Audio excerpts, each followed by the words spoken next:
Good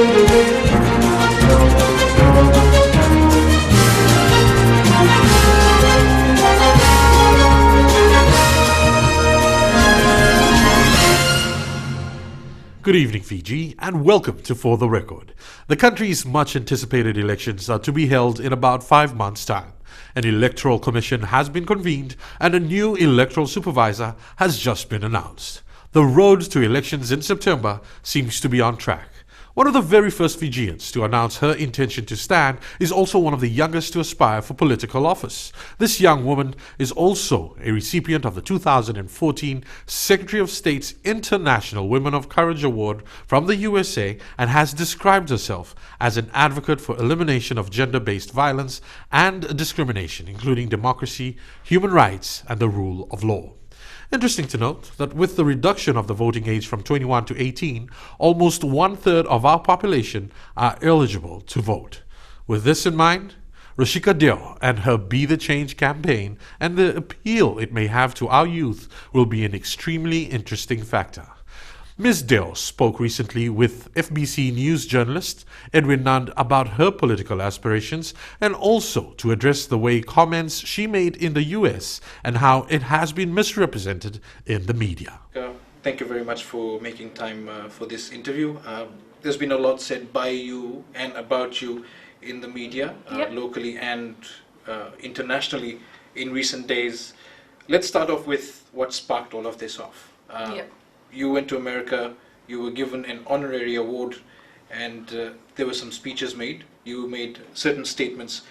I want you to take us back to what exactly you said in the United States. Okay, there was actually no speeches made. We didn't get an opportunity to make speeches. The way the program was designed, it was an exchange program. So after the award, we had an exchange for nearly 2 weeks. So we went to different parts of the US and we met with different people and spoke about different things. Say for instance, I met people that do a lot of voter education with young people. I met with a lot of young, youth groups. I went to a lot of schools. I went to a lot of women's NGOs, women's organizations. So as part and parcel of it, there was a few media interviews. So there was no speeches per se. There was a few media interviews. We did some on the day of the award, and then the people that were managing the exchange program identified different medias for us to speak to. So one of these media was in a small town, Des Moines, in the state of Iowa. And it occurred over 2 phases. One was during a lunch, so there were several people gathered there. There were several questions that were being asked, and then there was discussions happening there. Then later, I think on the following day, then we met more formally, just me and the reporter, and spoke for over an hour on different things in Fiji, what work I do, what have I been involved in, what do I think of certain things. So that was how the discussion was happening. The issue has arisen over comments that you purportedly made about the state of women in Fiji. They're afraid to get into taxis at night, and they are being beaten on purported village bylaws. Did you say that? Yes, I did. I did share a lot of the advocacy work that we do on Take Back the Streets project. This is a campaign that we launched over 2 years ago on International Women's Day in conjunction with Land Transport Authority, and we had a huge press conference at that point in time where we spoke about the fear, the real fear that girls and women, so many girls and women, have about the safety in public service vehicles. So taxis and buses, they were both discussed. What specifically did you say to the reporter? Because I understand you have since then clarified that your comments were taken out of context, sensationalized. What specifically did you say? So I shared, just as how I'm sharing to you, what was the exact project, what are the work we've done. So obviously, as I mentioned, there was we had discussions for 3-4 hours over 2 days. So she took out bits and pieces of it and wrote a 1-page article. Now you think about it, an American reporter that only knows Fiji, of Fiji water and tourism, and then suddenly hears, oh my God, there's more to Fiji. There are real people living there with real troubles and real issues. So of course, she uses that same tone and that perception to write an article, and which is what she did. So in writing that and having interviews done over 2 days, there were certain factual errors. So as soon as someone showed me that article whilst I was still in US and said that, oh, there's this article. So I read the article and I was really disappointed to see how sensationalized it was. But in addition to this, there were so many factual errors. So I immediately replied to that email trend, and I said that these are the errors, can you please correct it? Do you stand by your interview that women are afraid in Fiji and that girls are... There are some women and girls that are afraid of traveling in public service vehicle transport. They take measures. They take measures such as they call their friend and say, okay, I'm catching a taxi now. Or they take the number of the taxi down. Or they make sure there's someone traveling with them. I've had so many incidents. Like, for instance, I'll share with you a few years ago. How many is some? Well, because let's put this into perspective. context. Yeah. Put it into perspective. Yeah. The article and consequent debate has sort of created this atmosphere or this perception that you have gone overseas and said that Fiji is not safe, full stop. Yeah. Is that the situation? No, it's not the situation at all. There was much more to it. There were specific examples, specific incidents. And the thing is that this is something that I've been saying in Fiji for the last over 2 years. It's not something new that Fiji has heard. I don't know why there is so much surprise. Maybe the way the news was presented, the tone of it in America, that is what is really disappointing people, just like it disappointed me. It did disappoint me when I saw that article, and that's why I immediately registered my disappointment with the US Department of State in Washington, D.C., with the exchange program managers and with the people that were on the email trend. But again, going back to the issue of street harassment and women not feeling safe in public service vehicle transport, this is an issue that we discussed at length over 2 years ago. There was a whole debate. I came to FBC. There were 3-4 interviews conducted. Rishi Ram came on air about how girls and women were not feeling safe. And he was subsequently, there was a lot of controversy around his suspension. So it's not a new issue. At that point in time, we did a survey. And I think that, I can't remember the exact data, but it showed over nearly half of the, nearly 50% of girls and women expressed their fear. And we are all, because this is Anti-Street Harassment Week from 30th of March to 5th of April, we are doing another survey to show. Right. Let's talk about this survey. Doing a survey, getting people's views and opinions, fair enough, but is there any criminal police reports or any official complaints to back up these surveys? It's all well and good that women take safety procedures or safety measures.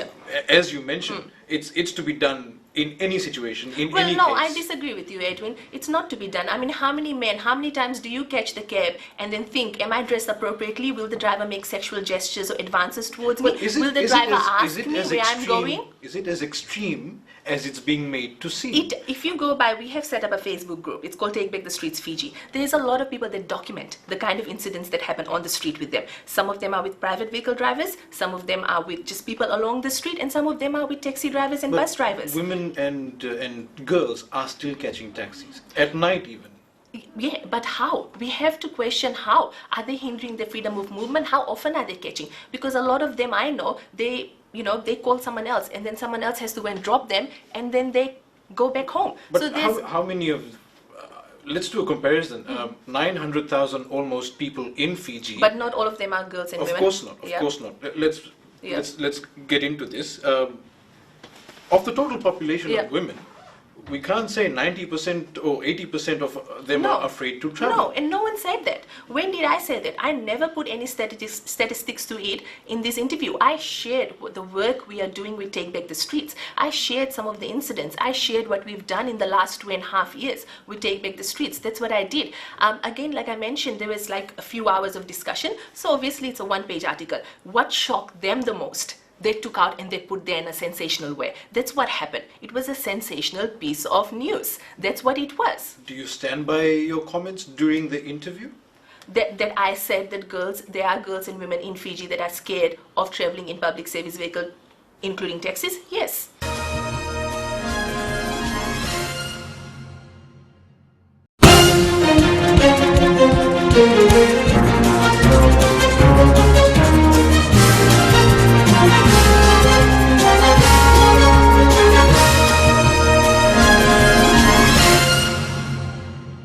The other issue that you mentioned was that girls are being beaten because of village bylaws.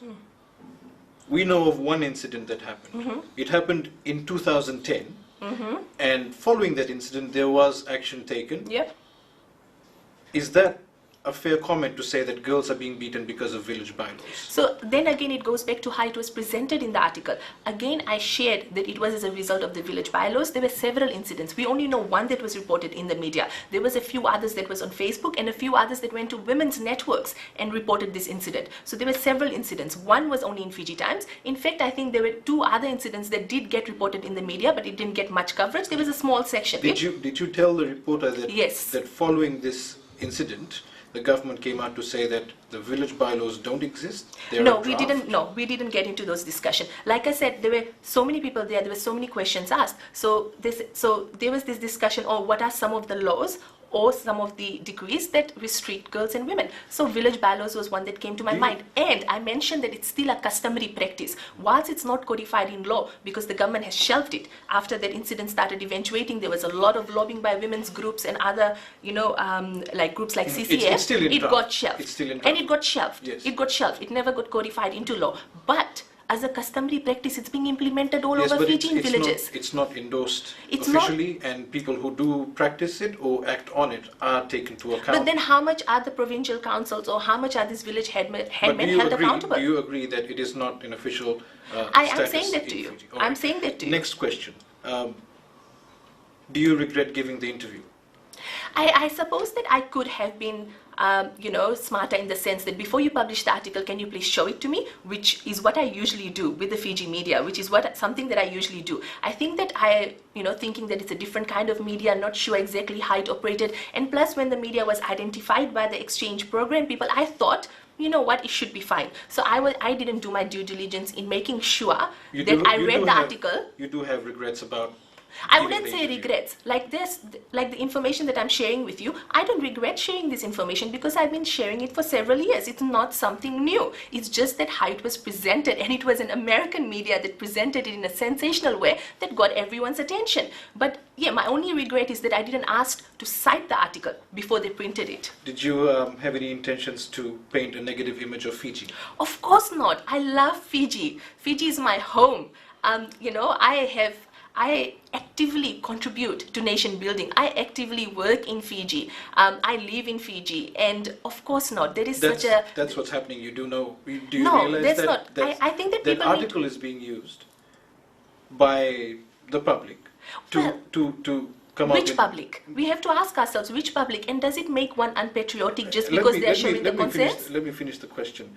Following that article in the US media, people are saying that this was intentional. You went and you presented, a situation of Fiji that is not true, not accurate, and that you did it deliberately. Yeah, and I'm really sad, and it hurts me to hear people saying that because it's not true. If anyone that knows me and has been following the work that I've been doing, the kind of groups that I've been involved in, they know that this is like part and parcel of my life. I do so much volunteer work with so many women's groups, women's movement and women's advocacy project. So no, first of all, I'm not making it up. It's a fact. Second of all, why would I want to paint a bad image of a country? What is the truth is the truth. Just because the truth may be hurtful or may be distasteful does not make it less of a truth. And we cannot be ignorant, because if we ignore what is the truth, we're just perpetuating the same cycle and nothing's ever going to change. So we can end that discussion or that issue by saying that the article was sensationalized. Yes. All right, let's move on to... Sensationalized, and can I add also there were a few factual errors in it as a result, which I've already pointed out, and which is what was my point of contention. Factual errors being... Like, for instance, I said that up to 80% of women in the Pacific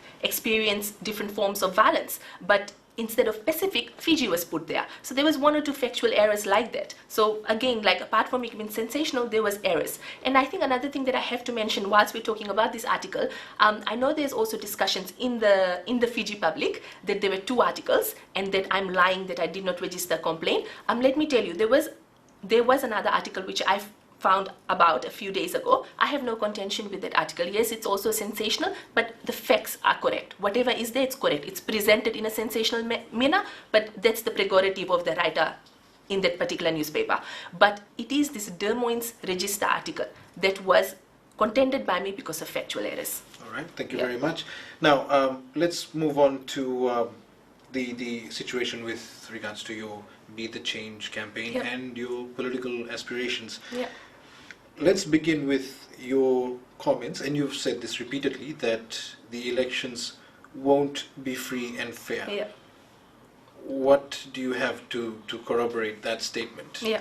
Okay. So the process that's leading to the elections. Firstly, we are less than effectively 7 months or less away from the elections. The electoral laws are not out. Secondly, we have a new electoral system, which we're still a bit unsure about. And there's no voter education. We're not going to instantly learn how to vote. First of, we haven't had elections for 8 years. That's 2 elections nearly we haven't had, which we are to have. And in addition to that, it's a new system that no one has voted under. So voter education has not started. The electoral laws are not out. Thirdly, how long should we have voter education? If you look at international norms and standards, and if you look at ideally people that are study elections and stuff, it's 1 year. 1 year before elections are out, the electoral laws everyone should know. Voter education, in fact, if it's a entirely new system, starts more than over a year ago. Like, I think it's 1.5 to 2 years. That's the ideal time period so that people are versed in it. So it's not rushed. So people are not going out of their way to just learn the system so they can continue making a living, doing their normal day-to-day living and learning on how to vote. The government has said, well, actually the Electoral Commission has said that there will be intensive voter education. So isn't it a bit ignorant of you to say that there isn't any voter education? It may not have started, but it's going to happen. I don't think it's ignorant. I think it's practical for me to say, because I've been going to so many communities and I talk to people. I hear what they have to say. No one's going to learn it in a few months. I mean, okay, so laws haven't come out. 6 months away from election. How long will it take them to mobilize resources and get it all into play? Maybe 3 months. So maybe 3 months of voter education is what we're looking at if we look at it from that time frame and looking at what happened with the constitution making process, how it happened, using that as sort of a template to see how it's going to happen.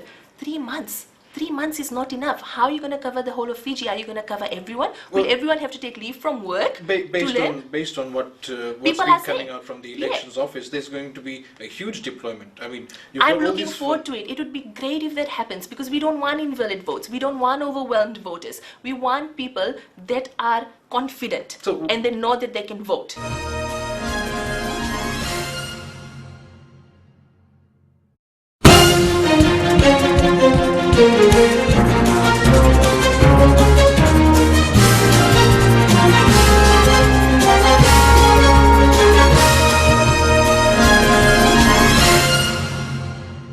Isn't it a bit unconstructive to go around saying that the elections won't be fair and credible? No, it won't be because these are only 2 reasons. There's more reasons why it won't be free and fair. It's not to say that it won't happen. Of course it's going to happen. Of course it's going to happen at this point in time.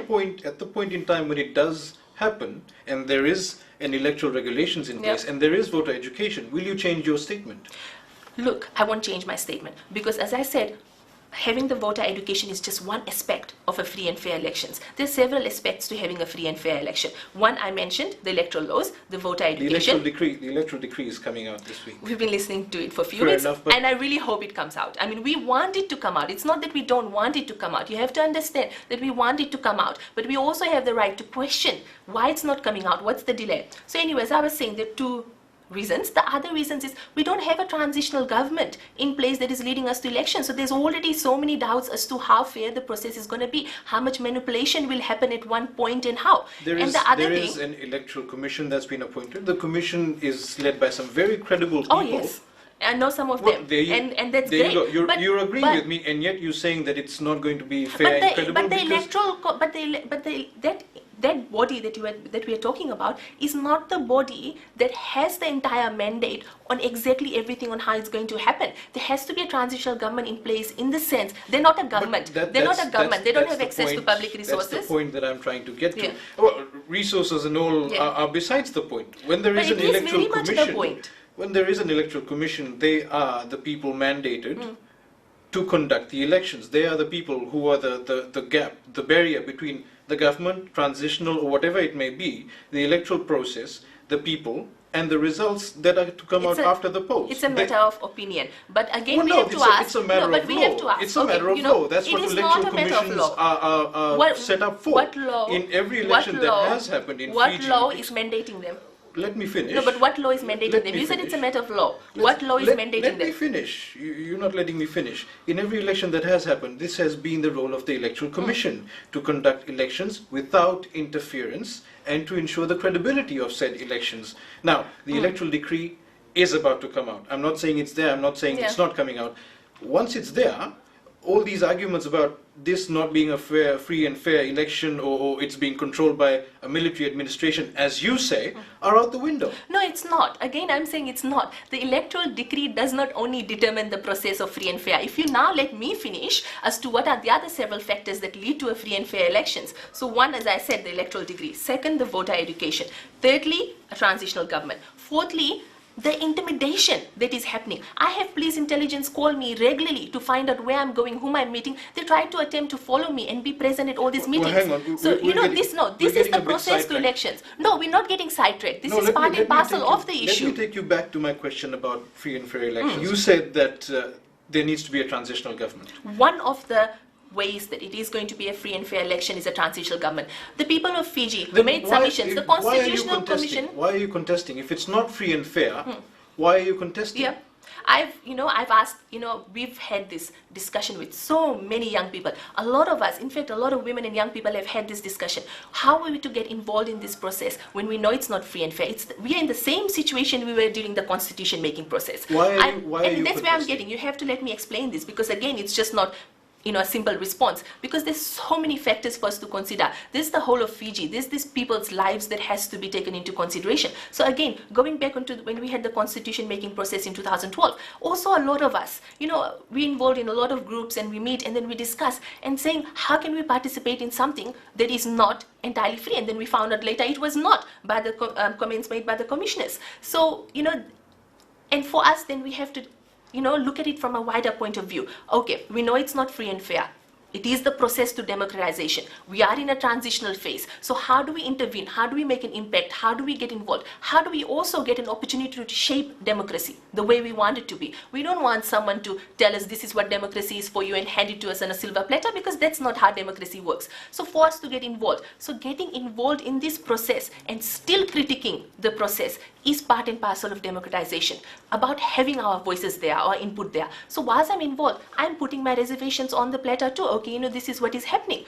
But we still want to mobilize people. We still want people to actively participate and get involved. We want people to vote. We want people to say what are their concerns. Break the culture of silence. Say this affects me, this is how it affects me, this is the solution. You're contesting an election that you don't necessarily feel comfortable with. A lot of us, every single one of us. What if after the elections you lose, your argument is still going to be it wasn't free and fair?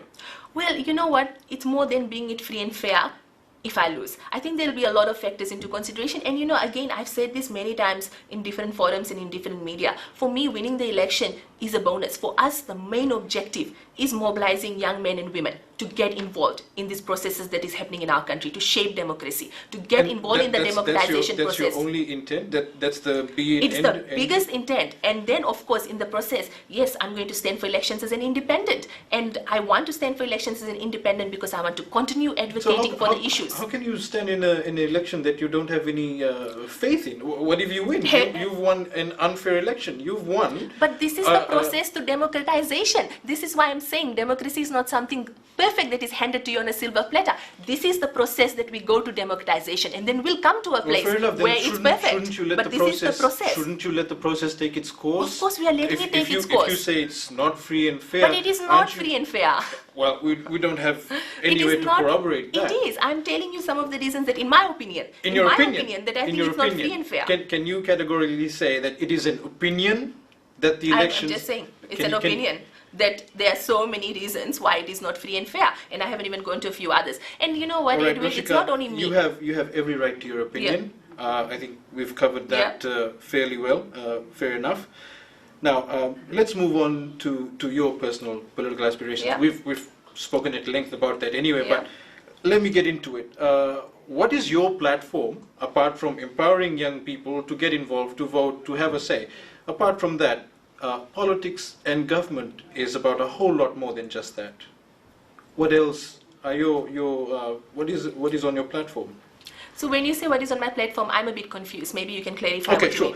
Apart from what you've already said about mobilizing youth, Okay, all right. So, like, what is the issue? What is our objective? Is that what you mean? Oh, yeah. You know what? There are lots of people that are involved in this campaign. The foremost thing is that a lot of people that are involved in this campaign are already politically active in different things. So, like, say for instance, advocating on mental health awareness, advocating on violence against women, advocating on poverty elimination. There's so many factors. So many different things. Rural development, agricultural development. Unemployment, education sector. So because all these different people are involved in different things and they bring to the campaign their experiences, their objectives, what they want. So our platform is quite cross-cutting because all these issues connect to each other. We can't look at all these issues in isolation. Even when we talk, say for example, when we talk about violence against women, we have to look at how much money we are spending on the GDP in terms of attending to violence against women issues. Police services, healthcare services, just all these things combined. How much lawmaking, etc. So shouldn't we be directing more attention to what the root causes are so that we can look at the cross-cutting issues and find solutions that work in a way that is more holistic. So, we have different agendas on the platform. Like I said, the most important one is the active participation of people because that is what's going to shape the policies. Have you considered joining any of the existing parties or forming a new political party? I have taken into consideration joining political parties, but I have decided not to. Has anyone approached you? Yes. Can you name them? I'll leave that. I don't have to name them. That's fine. I mean, they have approached me, but I don't have to name them. You've spoken quite at length about your ambitions as an independent. Do you have a manifesto? Yes, we are working on a manifesto actually. We do have several things that we've been putting on our Facebook page and getting opinion and feedback on. We've been going to different communities. That is what we've been doing, community outreach. Going to people and asking them, what are the issues, what are the concerns, what are the solutions you propose that would work for you because you live in that situation. You have that lived reality and that experience. What would work? So taking all that and synthesizing it and then coming with a manifesto. So we have a document that is in process. How soon? I'm sure just after the electoral laws comes out and within a few weeks we'll have a document. But yes, we do have like any other political platform or a candidate, we will have a manifesto. We need to have a manifesto. Unfortunately, that's all we have time for this evening. For questions and comments about the show, please send them to fortherecord@fbc.com.fj. Thank you for watching the show tonight. Until next week, good night, VG.